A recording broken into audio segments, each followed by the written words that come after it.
Yes, Matt. We caught up with some of these Harry huntresses, and they know it's unlikely that they'll ever call this house home, as if it's not hard enough to find any husband. But these Americans are serious about this, methodical, hopelessly romantic. They say, hey, stranger things have happened, that it is at least possible somewhere here to find a royal man to marry. Springtime in London. There's the Clarence house right over there. When a young woman's thoughts turn to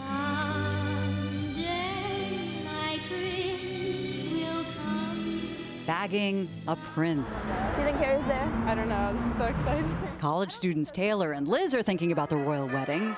No, not that one. Their own one day. In your vision, where do you meet this crowned head? Usually it's on an estate, maybe like Windsor Castle. I'm touring the gardens and he just happens to come upon, and maybe I'm a little lost and he gives me directions or something. Admiring the painting in a grand estate, we both look at it and just look away from the painting, and then our eyes meet and then sparks fly. I feel regal wearing it, so. Not to be outdone by Kate Middleton, they've done their homework. No, not that kind. Scouring magazines to see where royals might be gathering. Have you ever seen Harry around? Have you ever seen any other royalty? Even taking tours of country estates. In London, there's a name for the stylish young women who hang around the posh shops of Sloane Street. They call them Sloane Rangers. Well, this new breed of royalty hunter is a throne ranger.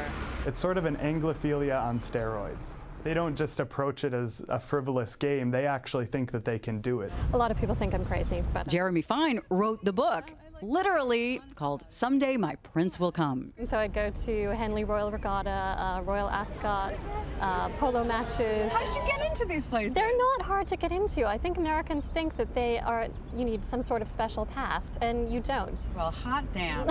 So you wore a big hat and I wore a small fascinator, yes. I mean, it's much more than the gowns and the jewels. You look at all the philanthropy and the service that all of the real princesses are doing. It's really quite inspirational. You had me at gowns and jewels. But Jerramy married a man who treated her like a princess.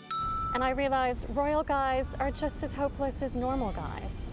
Yes. Though she'd never dissuade anyone. Absolutely go for it. If you believe in your heart that you're worthy of a prince, don't let anyone tell you otherwise.